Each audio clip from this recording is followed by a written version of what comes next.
तो दोस्तों स्वागत है आपका फिर से एक नए वीडियो में। अभी आप देख रहे हैं ये हीरो की स्प्लेंडर प्लस FI वाली बाइक है, जिसे हम फ्यूल इंजेक्टर सिस्टम भी बोलते हैं। यानी कि ये BS6 वाली बाइक है।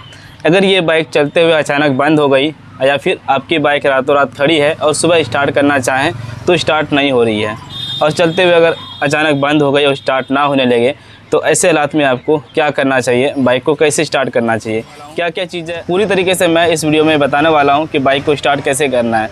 जो भी दिक्कत आती है, चाहे पेट्रोल की दिक्कत हो या फिर करंट की दिक्कत हो, जो भी दिक्कत आती है दोस्तों, तो इस तरह की FI वाली बाइक यानी कि BS6 वाली बाइक जो स्प्लेंडर HF डिलक्स बाइक होता है, इस बाइक को कैसे स्टार्ट करना है, सारी चीज़ चेक कैसे करना है इस बाइक में। जैसे थ्रोटल बॉडी होता है, यहाँ पर फ्यूल पंप होता है, इंजेक्टर होता है, बैटरी का काम होता है, ECU होता है, ये सब चीज़ें कैसे आपको चेक करना है स्टार्टिंग के मामले में। तो चलिए आज की इस वीडियो में आपको बताने वाला हूँ।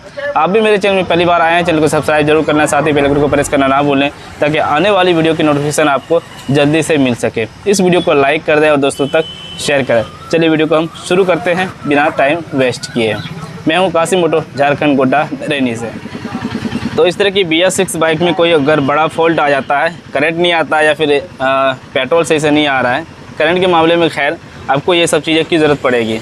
ये एक OBD डिवाइस है, कोई भी फॉल्ट आ जाती है इसमें वायरिंग से रिलेटेड या फिर बैटरी से रिलेटेड, जो भी सेंसर इसका ख़राब होता है, इसमें कई सारे सेंसर होता है। अगर सेंसर ख़राब हो गया तो इसके ज़रिए से हम पता लगाते हैं, ECU ख़राब हो गया तो इसके ज़रिए से पता लगाते हैं। यानी कि जितने भी वायरिंग से इलेक्ट्रिक सामान अगर ख़राब होता है तो इस डिवाइस के ज़रिए से हम पता लगाते हैं। देख सकते हैं ये डिवाइस अलग है, ये ब्लूटूथ से कनेक्ट होता है, मोबाइल के ज़रिए से हम इसको देखते हैं इसमें क्या दिक्कत आ गई। और ये इसका केबल है, जो कि ये हीरो होंडा का अलग होता है, हीरो और होंडा दोनों स्पेशल है, ये बजाज TVS अलग होता है। और इस तरह की एक मल्टीमीटर की ज़रूरत पड़ेगी, जिसके ज़रिए से हम किसी भी वायर को चेक कर सकते हैं, वायर कटा हुआ है या फिर यहाँ तक करंट 12 वोल्ट आता है या नहीं आता है, बैटरी का करंट वहाँ तक 12 वोल्ट पहुँचता है या नहीं पहुँचता है, इसके ज़रिए से हम पता लगा सकते हैं। बैटरी की चार्जिंग हम इसके ज़रिए से चेक कर सकते हैं। तो ये चीज़ें दोस्तों आपको चाहिए। अब देखिए, बाइक अगर स्टार्ट नहीं हो रही है तो सबसे पहले तो आपको ये ज़रूर देखना होगा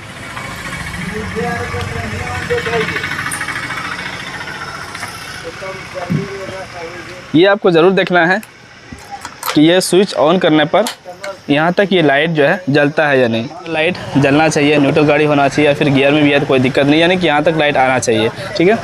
अब इसके बाद दोस्तों आपको ये देखना है कि स्विच ऑन करने के बाद फिर से आपको स्विच को ऑफ करना है और एक बार स्विच को ऑन करना है। स्विच ऑन करने के बाद आपको ये देखना है कि टंकी के अंदर जो मोटर लगा हुआ है वो आवाज़ करता है या नहीं। तो मैं आपको मोटर की आवाज़ सुनाता हूँ।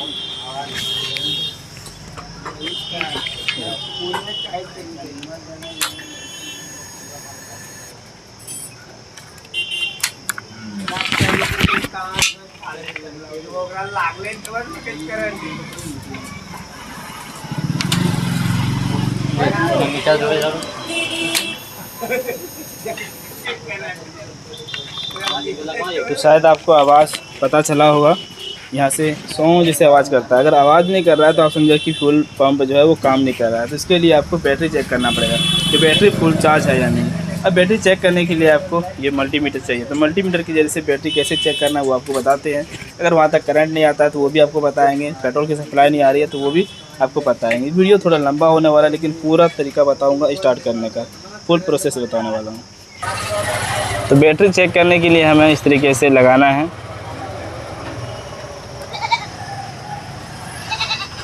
ये देखिए, ये बैटरी सही है। अब बैटरी फुल चार्ज है, 12 प्लस अगर चार्ज है, और स्विच ऑन करने पर यहाँ की जो फ्यूल पंप है वो चालू नहीं होता है, आवाज़ नहीं करता है, तो आप समझे फ्यूल पंप ख़राब है। अब अगर इसमें भी कन्फ्यूजन है आपको तो वहाँ से फ्यूल इंजेक्टर का पाइप खोल के वहाँ से आप चेक कर सकते हैं कि पेट्रोल की सप्लाई होती है या नहीं। ठीक है। चलो वो चीज़ें मैं आपको बताता हूँ, लेकिन इससे पहले आपको ये भी देखना है कि ये जो किक है, किक भी कंप्रेसर होना चाहिए। देखिए, ये जब मैं किक दबा रहा हूँ तो बीच में अटक रहा है, यानी कि ये जो है प्रेशर थोड़ा सा बन रहा है, ये होना चाहिए। अगर ये प्रेशर नहीं बन रहा है तो आप कितना भी सेल्फ मारें, कितना भी किक दबाएंगे, हर चीज़ आपकी बाइक का ठीक है और बाइक स्टार्ट नहीं होगी। इसके लिए आपको क्या करना होगा, अगर किक का कंप्रेसर नहीं बन रहा है सही तरीके से, तो यहाँ से होल्डर खोलना है, प्लग खोलना है, थोड़ा सा इंजन ऑयल डालना है और 4-5 मरतबा थोड़ा सा किक मारना है, फिर लगा देना है आपको, तो बाइक स्टार्ट हो जाएगी। ठीक है। और प्लग तो आपको देख ही लेना है कि भाई प्लग ज़्यादातर तो इस बाइक में दिक्कत आती नहीं है। अभी तक तो मैंने BS6 यानी कि FI वाली बाइक है, किसी का भी जो है प्लग मैंने चेंज नहीं किया। ठीक, क्योंकि प्लग जो है जल्दी से ख़राब नहीं होता है। तो प्लग अगर ख़राब भी होता है तो आपको करंट चेक कर लेना है कि करंट सही मिलता है या नहीं मिलता है। चलो मैं आपको चेक करके दिखाता हूँ कि पेट्रोल की सप्लाई किस तरह का होता है, फ्यूल पंप जो है वो कैसे काम करता है।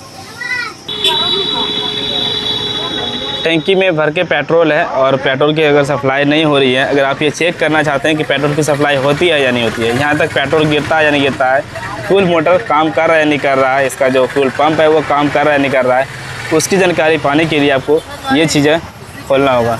ये फ्यूल इंजेक्टर का जो पाइप है इसे बाहर निकालना होगा और यहाँ से हम चेक करेंगे कि डायरेक्ट पेट्रोल यहाँ तक जो है कैसे गिरता है और गिरता है या नहीं गिरता है, कितना गिरना चाहिए।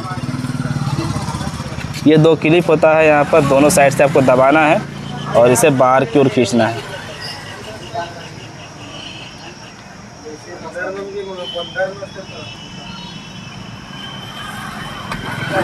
देखिए बाहर की ओर निकल चुकी है।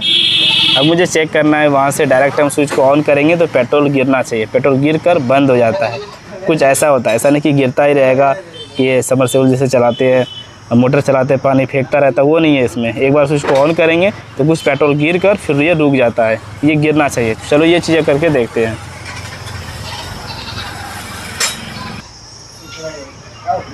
जैसे हम स्विच को ऑन करेंगे तो यहाँ से पेट्रोल गिरना चाहिए। तो ये देख सकते हैं कुछ इस तरीके से पेट्रोल गिर रहा है। फिर मैं स्विच को ऑफ करता हूँ, फिर ऑन करता हूँ, तो इस तरीके से पेट्रोल गिरना चाहिए।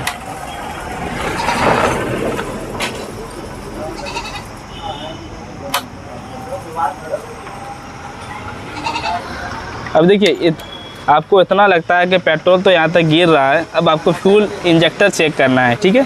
तो इंजेक्टर चेक अगर करना है तो इसके लिए आपको क्या करना पड़ेगा, ये 2 10 नंबर का बोल्ट खोलना पड़ेगा और इंजेक्टर इसके अंदर लगा के फिर आपको चेक करना होगा। तो वो भी आपको चेक करके दिखाता हूँ कि इंजेक्टर का जो फ्यूल सप्लाई है वो कैसा होना चाहिए। हाँ, अगर इधर ठीक रहता है तो आप समझे कि इधर कोई बीमारी नहीं है, क्योंकि फ्यूल पंप भी काम कर रहा है, इंजेक्टर भी काम कर रहा है। अगर स्टार्ट नहीं होता है तो हो सकता है कि करंट में दिक्कत हो या फिर बहुत सारी ऐसी समस्याएं बनती हैं, जैसे कि कोई उसकी वजह से स्टार्ट नहीं हो रही होगी। अब क्या करेंगे, इसका टूल बॉक्स खोलेंगे और इसे निकालते हैं।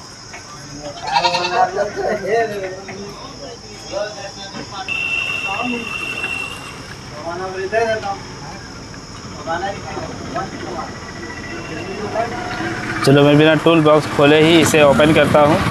इंजेक्टर को बाहर निकाल रहा हूँ मैं अभी।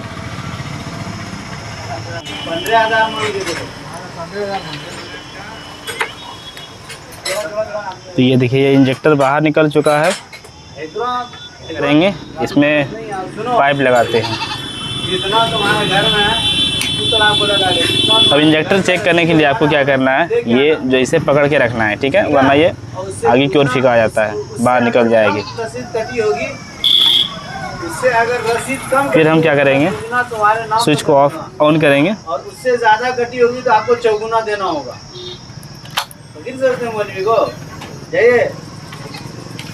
अब मुझे सेल्फ दबाना है, सेल्फ दबाएंगे तभी ये इंजेक्टर काम करता है। जाने वाला बिना सेल्फ दबाए अगर इंजेक्टर की वजह से फ्यूल सप्लाई होता तो फिर फ्यूल जो है ओवर हो जाता और बाइक स्टार्ट नहीं होती जल्दी से।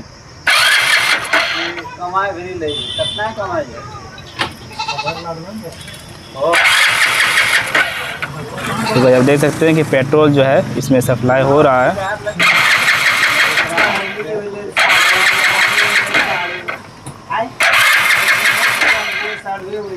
तो ये देखिए बहुत ही कम पेट्रोल सप्लाई होता है, यानी कि मतलब ऐसा नहीं कि पेट्रोल सप्लाई नहीं हो रहा है, यानी कि इतना ही पेट्रोल सप्लाई होता है, ज़्यादा नहीं होता है। कुछ फुहारा जैसा, हवा जैसा ये निकलता है। चलो टाइम हो गया, हवा जैसा ही काली नहीं। थोड़ा नज़दीक से मोबाइल देखो तो, नज़दीक से हाँ ठीक।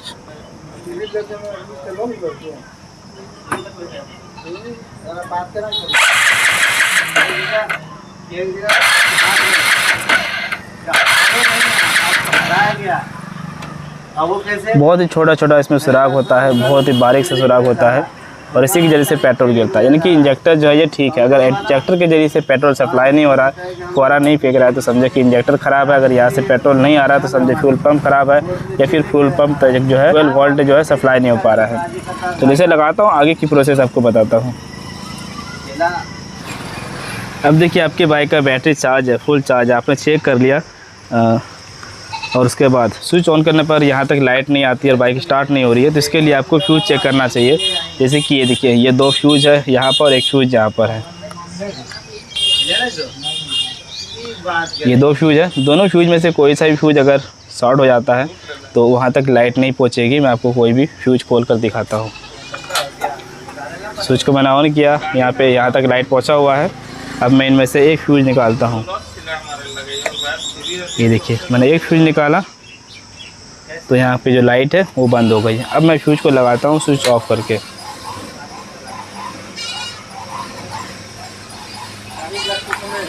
लेकिन देखते हैं बाइक स्टार्ट होता है या नहीं। तो बाइक को हम स्टार्ट नहीं कर पाएंगे। सेल्फ के ज़रिए से स्टार्ट नहीं कर पाते हैं, लेकिन हम किक के ज़रिए से स्टार्ट कर लेते हैं। ठीक है, किक के ज़रिए से बाइक को स्टार्ट कर पा रहे हैं। अब मैं इनमें से ये वाला फ्यूज़ लगाता हूँ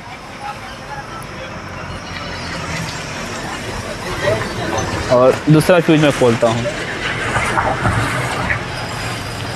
फिर स्विच को ऑन करते हैं तो ये फ्यूज़ शॉर्ट होने से भी जो है यहाँ तक लाइट नहीं पहुँचती है, लेकिन सेल्फ के ज़रिए से देखते हैं स्टार्ट होता है कि नहीं होता है। किक के ज़रिए से चेक करते हैं तो इससे भी जो है बाइक स्टार्ट हो चुकी है। ठीक है,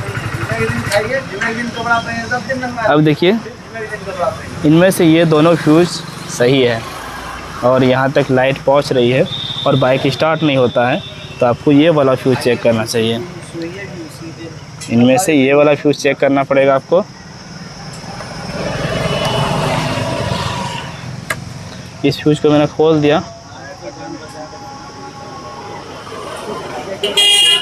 अब स्विच को ऑन करूँगा, ये देखिए यहाँ तक लाइट आ चुकी है, न्यूट्रल लाइट शो कर रहा है।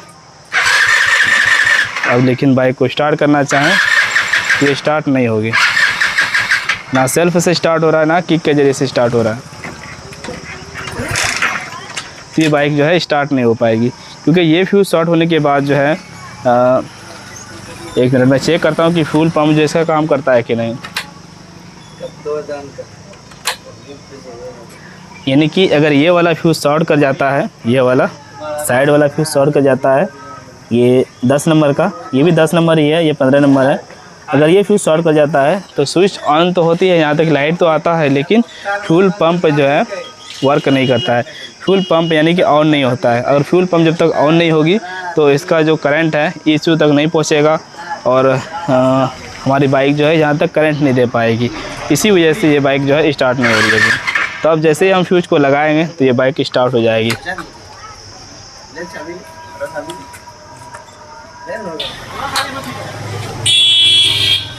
उस समय देखा आपने कि ये वाला जो फ्यूज़ मैंने खोला तो ये चेक इंजन लाइट जो है, ये वाला लाइट नहीं शो किया था।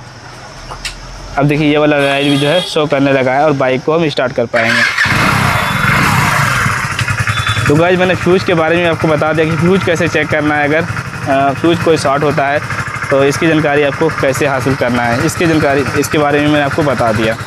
ठीक है, बाकी प्लग वगैरह तो ये सब नॉर्मल चीज़ है कि करंट अगर आ रहा है, स्टार्ट नहीं हो रहा, तो प्लग आपको चेक करना चाहिए।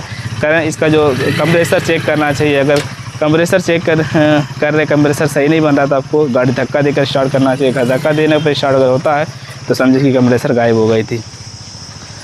अब बाकी दोस्तों इसके लिए अगर ECU चेक करना चाहते हैं तो ECU चेक करने का ऐसा कोई भी मशीन नहीं हम लोग के पास कि ECU चेक कर सकें। ECU चेक करने के लिए बस हम जानकारी हासिल कर सकते हैं इस OBD स्कैनर के ज़रिए से। ECU के अंदर कोई भी फॉल्ट आता है, कोई भी सेंसर या फिर सेल्फ का रिले शॉर्ट कर गया, ख़राब हो गया, तो हम इस यूनिट को लगा के, इस OBD स्कैनर को लगा के यहाँ से हम इसकी जानकारी हासिल कर सकते हैं कि ECU में क्या फ़ॉल्ट आ गई, यानी कि करंट की सप्लाई दिक्कत या फिर गाड़ी स्टार्ट होता है, रेस नहीं बन रहा है, झटका ले रहा है। तो इस तरह की जानकारी जो है आपको इस OBD स्कैनर के ज़रिए से पता लगाना पड़ेगा। और OBD स्कैनर हम यहाँ पे लगाते हैं, एक यहाँ पे कपलर होता है, इस कपलर से हम इसको कनेक्ट करते हैं। तो वीडियो काफ़ी लंबी हो चुकी है, मैंने बहुत सारी जानकारी आपको दे दिया वीडियो के माध्यम से। आई होप कि इस वीडियो के माध्यम से काफ़ी कुछ अच्छी जानकारी मिली होगी। वीडियो को लाइक कीजिए, शेयर कीजिए, चैनल में नए हैं चैनल को सब्सक्राइब करके बेल आइकन प्रेस कीजिए। थैंक यू दोस्तों, थैंक्स फॉर वॉचिंग।